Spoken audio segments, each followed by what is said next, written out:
여러분 안녕하십니까? 조사 방법론 시간입니다. 여러분 잘 지내고 계시죠? 어, 여러분의 모습 속에 늘 꽃이 피기를, 그리고 여러분의 삶이 꽃처럼 향기롭기를 바랍니다. 여러분이 소망하고 꿈꾸는 모든 것들이 여러분의 성실과 수고와 또 하나님의 사랑으로 다 이루어지기를 간절히 바라면서 기도하겠습니다. 여러분의 얼굴을 보니까 건강해서 또 행복해 보여서 또 아름다워서 참 좋습니다. 네, 여전히 여러분을 응원합니다. 여러분은 여러분의 꿈을 이룰 수 있습니다. 할 수 있습니다. 코로나를 이렇게 극복한 여러분들이 못할 일이 없어요. 이 어려운 가운데 여러분 다 이겨냈지 않습니까? 여러분은 뭐든지 할 수 있습니다. 용기를 가지시고 출발하시기를 바랍니다. 아니, 이미 출발했으니까 열심히 뛰어가시기를 바랍니다. 그러나 여유는 잃지 마십시오. 항상 여러분 곁에 우리 주 예수님이 계시다는 것 기억하시고 그분을 의지하고 찾아가는 우리 학생들이 다 되기를 바랍니다. 네, 강의를 시작합니다. 서베이 연구에서 자료 수집에 대해서 함께 나누고자 합니다. 여러분 서베이는 이제 그 질문지를 통해서 사회과학 연구 논문이죠. 통해서 이제 연구를 해가는 그런 방법인데 그 서베이 연구에서의 자료의 수집 이 부분은 어떻게 하는 것인지 오늘 함께 나누고자 합니다. 어, 이번 그 12강에서는 서베이 연구를 할 때 질문지 조사, 자료를 수집하는 과정에 대해서 함께 나눌 것입니다.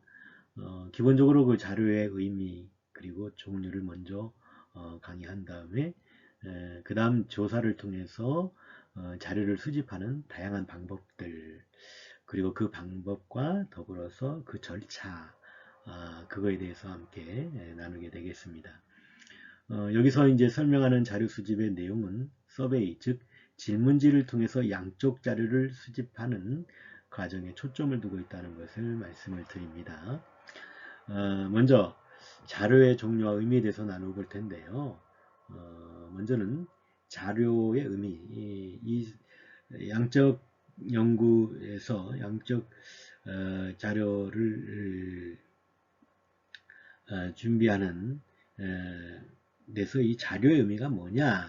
이 자료, 이 데이터는 연구자가 이 자료는 연구자가 자신의 가설에 대한 진위 여부를 판별하거나 연구 결과를 발견하기 위해서 통계 분석에 사용하려고 수집한 가공되지 않은 상태의 재료라고 볼 수 있다. 그래서 이 자료라고 하는 것은 자신의 연구할 때 그 가설을 설정하잖아요. 이 가설에 대한 그 진위 여부를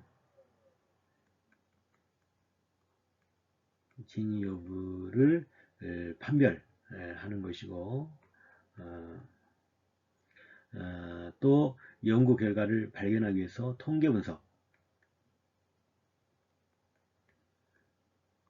통계 분석을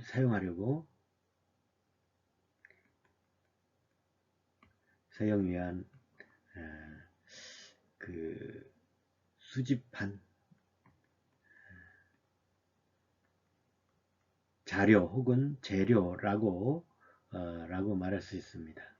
지금 이것이 이제 자료라는 것이죠. 예를 들어서 연구자가 당신의 성별은 무엇입니까? 라는 개방형 문항에서 남성이라고 대답하거나 혹은 폐쇄형 문항에서는 1 이렇게 표시할 수 있도록 내가 남성이면 1 앞에다가 이렇게 표시할 수 있도록 그리고 1이라는 숫자를 얻게 된다면 이렇게 해서 이제 여자하면 2이고 남자는 1이고 해서 이렇게 체크해서 1번이나 남자라면 1을 체크할 것이고 여자라면 2를 체크하지 않겠습니까? 이렇게 해서 1이라는 숫자를 얻게 된다면 이런 것이 곧 자료가 되는 것이죠. 서베이 연구를 비롯해서 양적 연구 방법에서는 연구 목적을 고려해 가지고 가설을 설정한 후에 가설을 설정한 후에 가설이 맞는지 아닌지 판단하기 위해서 자료를 수집하게 되는 것입니다. 이때 이제 연구자는 제시한 그 질문지의 각 문항에 대해서 응답자가 답한 그 가공되지 않은 상태의 재료들을 모두 모은 자료를 수집하게 되는 거죠. 그걸 이제 모으게 되는 거죠. 그 자료를 분석해 가지고 이제 연구자가 자신의 연구 결과를 얻게 된다는 점. 이런 부분에서 연구에서 매우 중요한 역할을 하는 것입니다. 또한 그 앞에서 이제 살펴본 바와 같이 양화 과정을 거치고 질문지를 작성하고 표본 추출을 모두 타당하고 적합한 자료를 확보하기 위한 준비 과정이다. 이렇게 볼 수 있습니다. 자, 그렇다면 이 자료는 1차 자료와 2차 자료로 나누어지게 되어 있습니다. 나누어 있습니다. 1차 자료와 2차 자료. 자, 1차 자료와 2차 자료 이렇게 나누어질 텐데 자료라고 하는 것은 연구자가 자료를 직접 구했는지 여부에 따라서 1차 자료와 2차 자료로 나눕니다. 그렇게 구분할 수 있어요. 여기서 1차 자료와 2차 자료의 의미와 특징을 한번 살펴보도록 하겠습니다. 자, 먼저 1차 자료입니다. 1차 자료. 1차 자료는 연구자가 연구 목적을 위해서 직접 조사를 실시한 것이죠. 직접 조사를 실시해서 수집한 자료가 1차 자료입니다. 자기가 직접 수집한 자료죠. 1차 자료를 수집하기 위해서 연구자는 자료 수집을 위한 그 도구인 질문지를 작성을 해가지고 그것을 활용해서 연구 대상자에게 응답하도록 요청한 후에 그에 따라 자료를 얻게 된 것입니다. 그러니까 질문지 작성을 통해서 얻죠. 이것의 장점이 뭐냐라고 한다면 두 가지의 장점을 먼저 들 수가 있겠는데요. 첫째, 연구 목적에 부합하는 자료를 구하기가 쉽게 됩니다. 1차 자료는 연구자가 자신의 연구 목적을 고려해 가지고 직접 도구를 구성하고 적합한 연구 대상을 선택해서 자료를 얻을 수 있고 연구 목적에 적합한 자료를 구할 수 있기 때문에 구하기가 쉽다 이렇게 말하는 것이죠. 그리고 장점 두 번째는 연구자가 적용하기 원하는 시기에 발생하는 응답한 것에서 자료를 얻을 수 있다는 것이죠.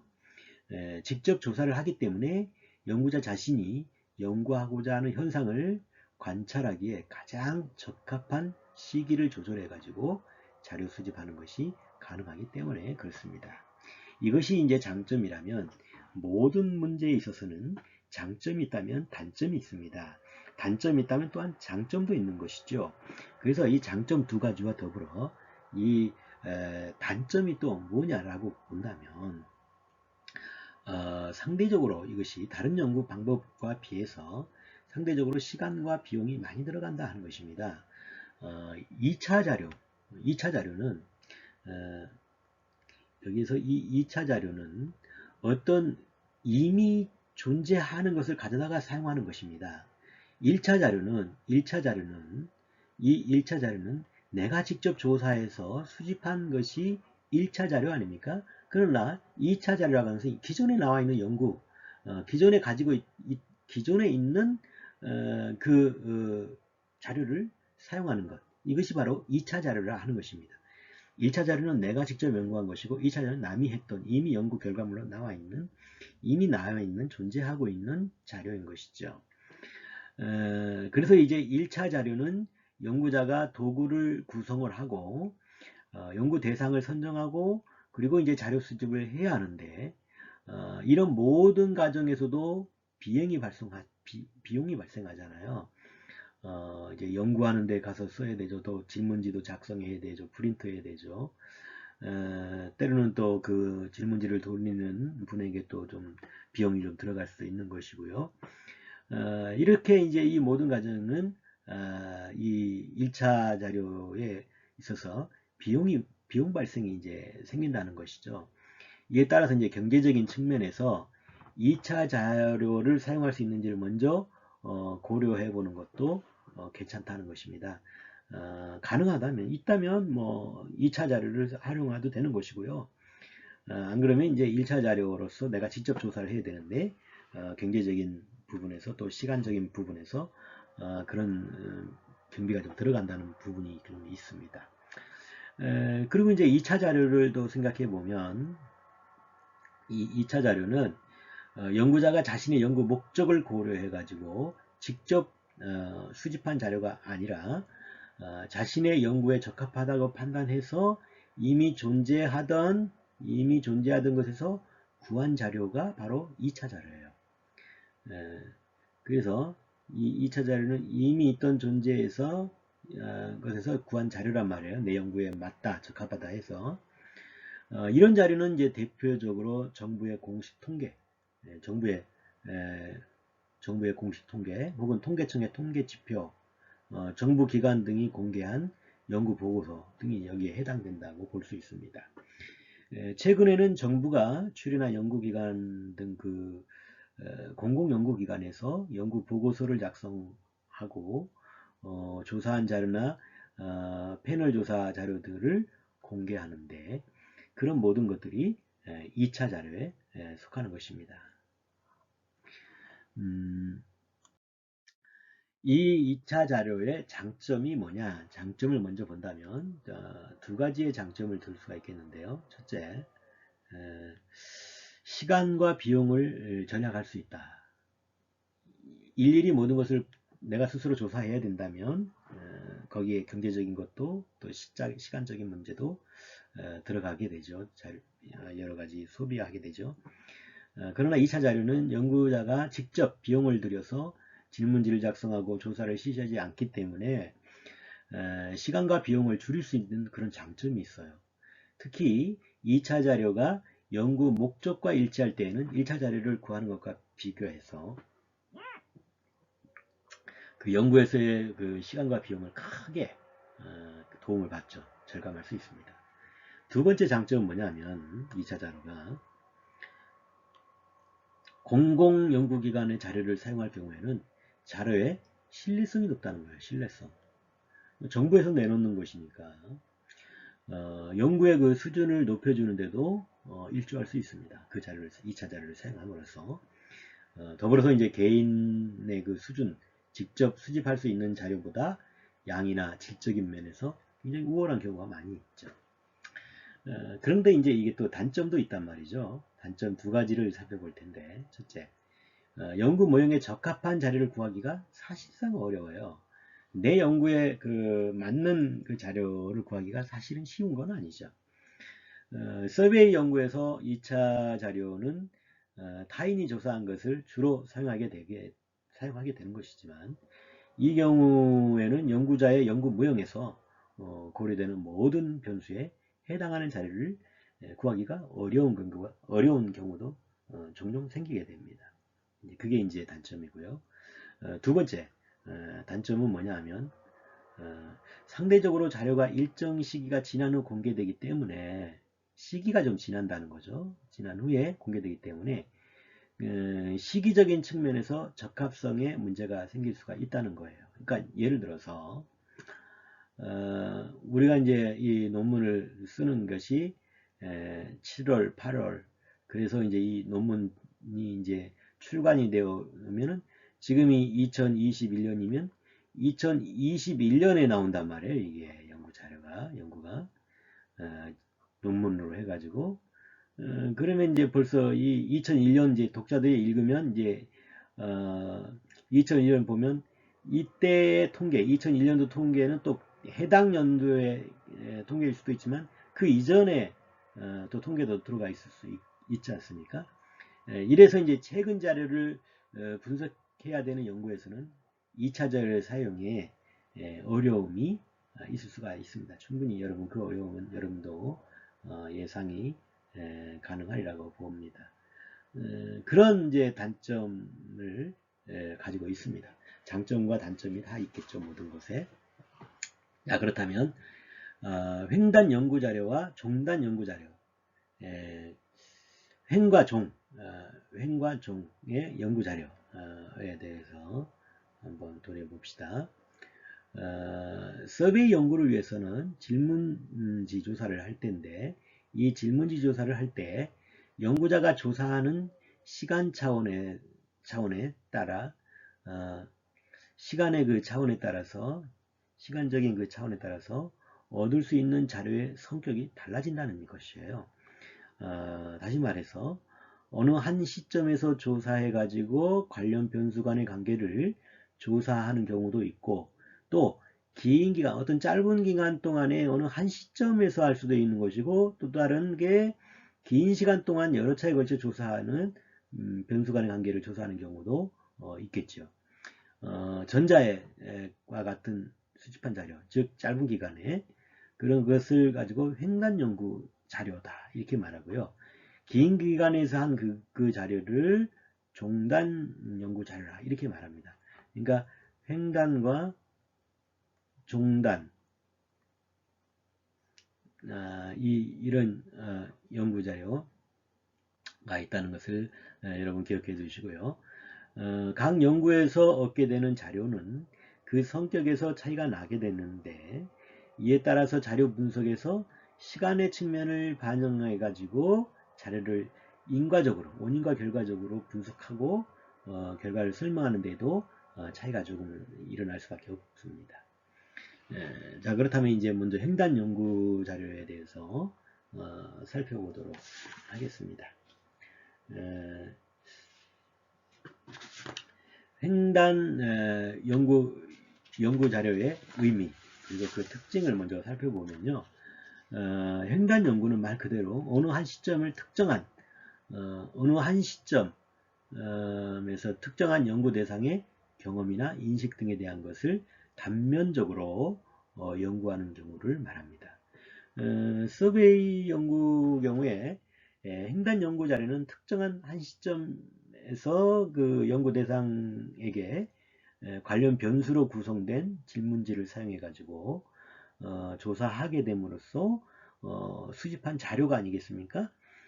이에 따라서 횡단 연구 자료에서는 변수와 변수 간의 인과성 파악, 변수와 변수 간의 인과성 파악에서 시간적 선후 관계를 명확하게, 그 시간과 선후 관계를 명확하게 파악하기 어려운 측면을 가지고 있다는 것을 우리는 또 기억할 필요가 있겠죠.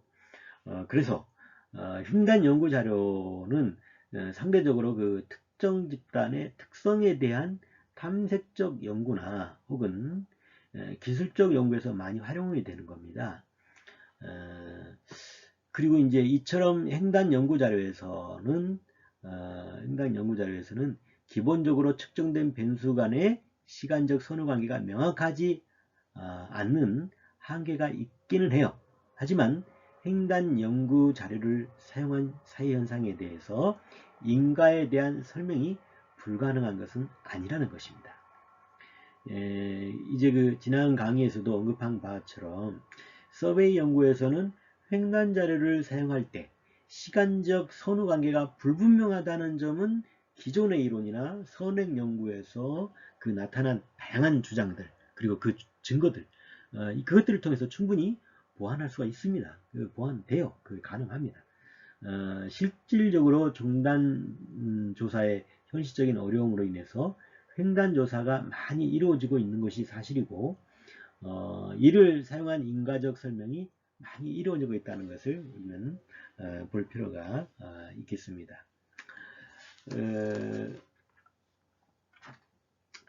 그게 이제 그 횡단 연구 자료에서 변수 간의 그 시간적인 선후 관계 문제에 대한 그 대표 사례, 이것은 여러분이 한번 동영상을 멈춰놓고 한번 읽어볼 필요가 있겠습니다. 어쨌거나 이 시간상 이거는 그냥 넘어가겠고요. 이 횡단 연구 자료의 장단점, 그걸 먼저 살펴보겠습니다. 먼저 장점입니다. 횡단 연구 자료의 장점이 뭐가 있겠습니까? 두 가지로 말씀드릴 수 있는데, 첫째는 한 시점에서 조사하기 때문에 자료를 수집하는데 상대적으로 시간이 적게 들어요. 한 시점만 조사로 활용하기 때문에 자료 수집하는 데 있어서는 상대적으로 여러 시점에서보다는 단 시점으로 수집하는 데는 시간이 적게 들기 때문에 그게 이제 장점이 될 수 있고요. 두 번째 장점은 뭐냐면 연구 대상에 대한 추적 없이 한 시점만 조사해서 자료를 얻을 수 있어요. 그래서 연구 대상을 구하기가 쉬울 뿐만 아니라 이들에 대한 조사 비용도 적게 든다. 이것이 하나의 장점입니다. 그러면 이제 단점은 또 어떤 게 있을까요? 단점으로는 시간적 변화의 빠른 변수 간의 영향력을 명확히 밝히기는 어렵다. 시간적 변화에 따라서 한 시점에 대해서는 장점을 갖겠지만 시간이 많이 흐르을 때에 그 변수 간의 영향을 밝히는 것에는 어려움이 있다. 좀 그런 부분이 좀 힘들다는 것이 단점입니다. 그렇다면 이제 횡단 연구 자료의 활용은 어떻게 되는 것이냐? 그 활용을 해서 보면 횡단 연구 자료에서 질문지 조사를 잘 활용하게 되면 단순한 기술적 분석 이외에 아래와 같은 다양한 분석을 강점으로 둘 수가 있다는 것입니다. 뭐냐 하면 동일 특성을 가진 다양한 집단 비교를 위한 횡단 연구 자료로 쓰인다는 거죠. 횡단 연구 자료를 활용해 가지고 조사 대상을 특정한 범주에 따라 가지고 구분한 후에 집단의 특성을 비교하는 비교 분석이 통해서 집단 간의 차이를 기술하고 시도할 수 있다 하는 것입니다. 물론 이때 비교를 위한 그 집단을 설정하고 각 집단에 대해서 동일한 내용으로 조사해서 자료를 수집하는 것인데요. 그런 후에 이제 두 집단에 대한 동일한 조사 내용을 비교하면서 집단 간의 차이를 비교하는 그 기술을 할 수 있습니다. 그래서 써낼 수 있는 것입니다.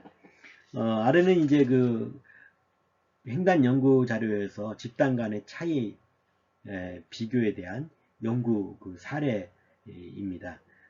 이것은 뭐 굳이 제가 설명하지 않아도 되겠고요. 여러분이 이거 동영상을 멈추고 읽어보면 여러분 이해하는 데 조금 더 도움이 되리라고 생각을 합니다.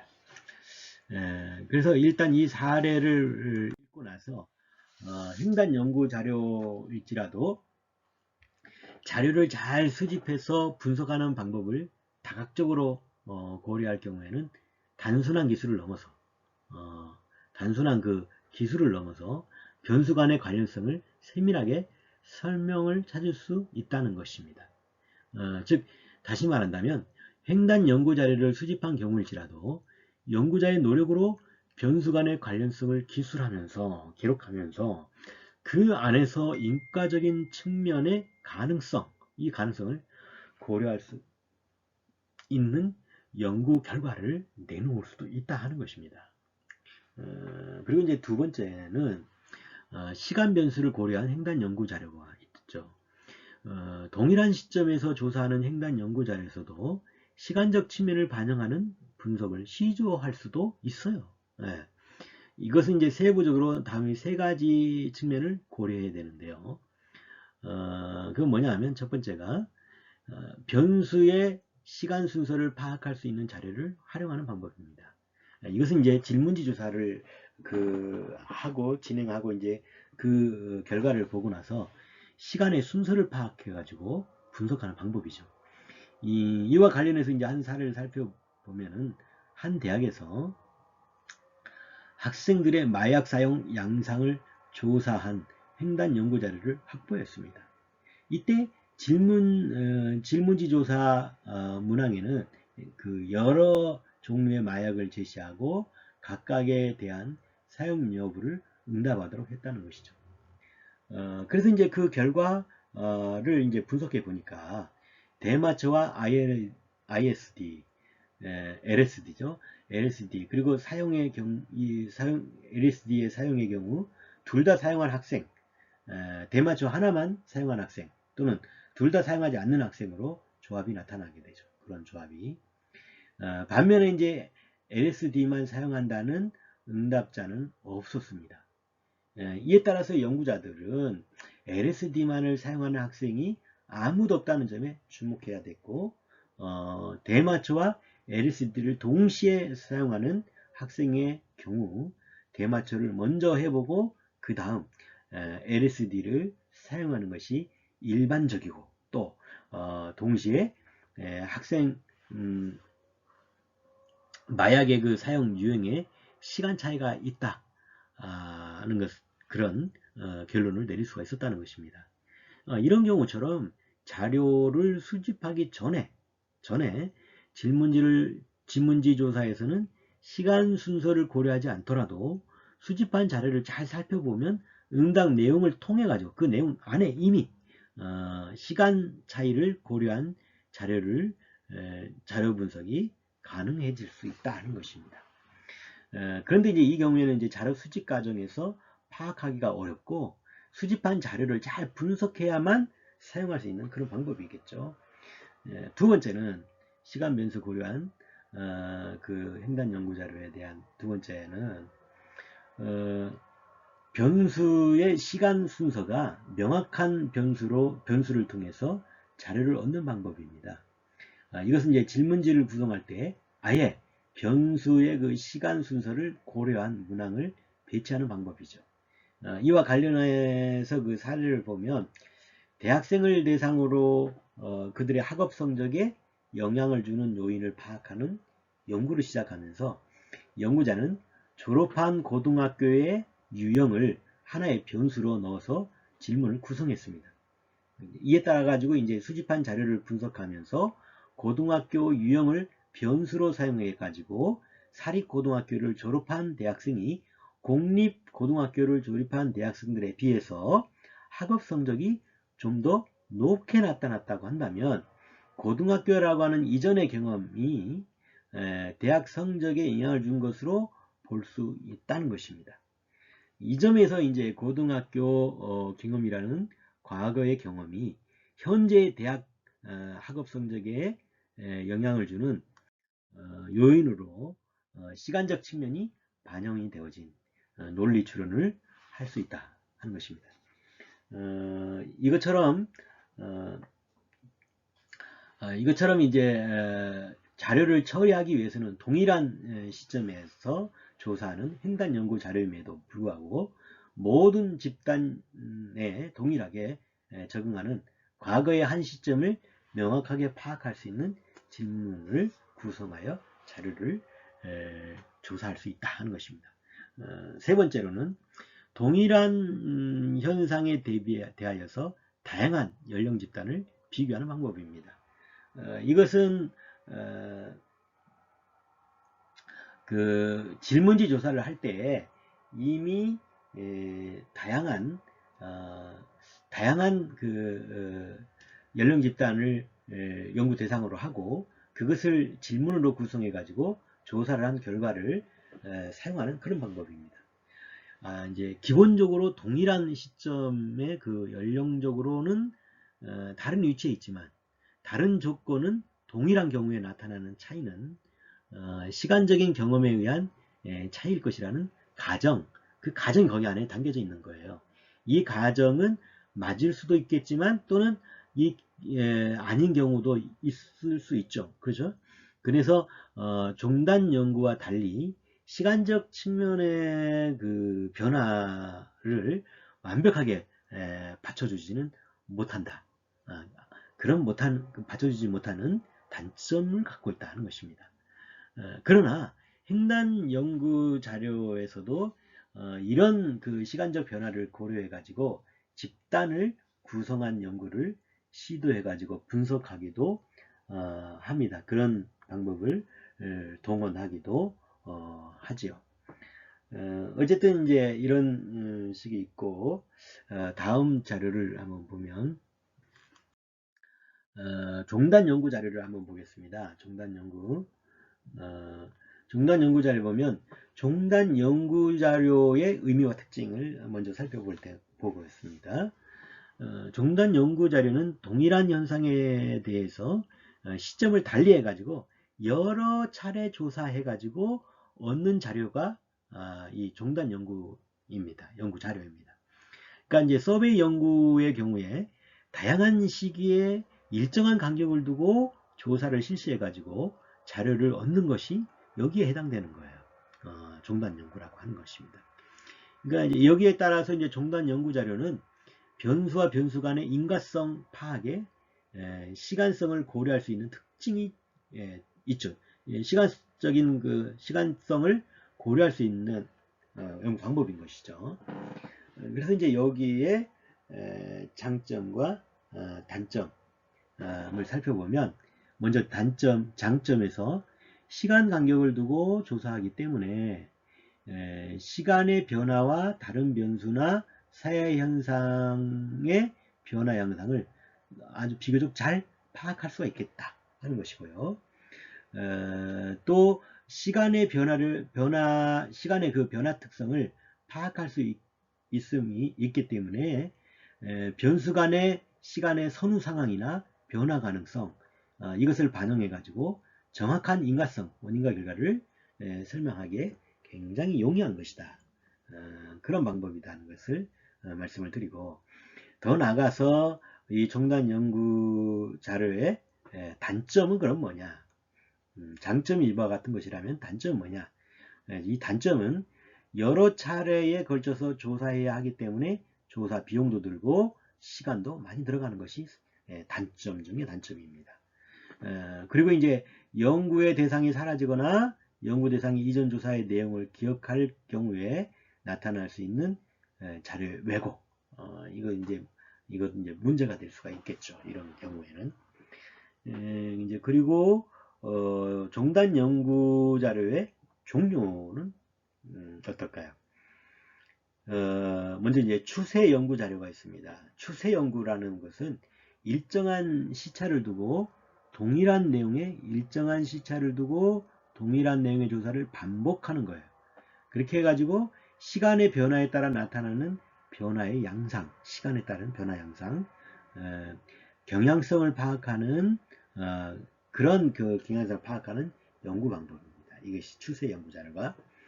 그래서 이제 경향 연구라고도 하는데요. 추세 연구 자료에서는 반복해가지고 조사할 때마다 모집단의 구성원이 달라지는 것입니다.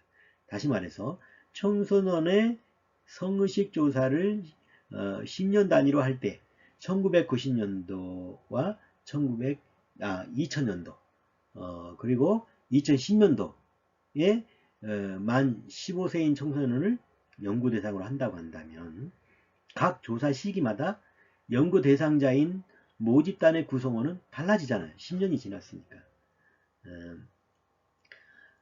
이렇게 이제 추세 연구를 통해서 얻게 되어지는 대표적인 자료가 통계청에서 조사하는 인구 센서스 자료인 것입니다.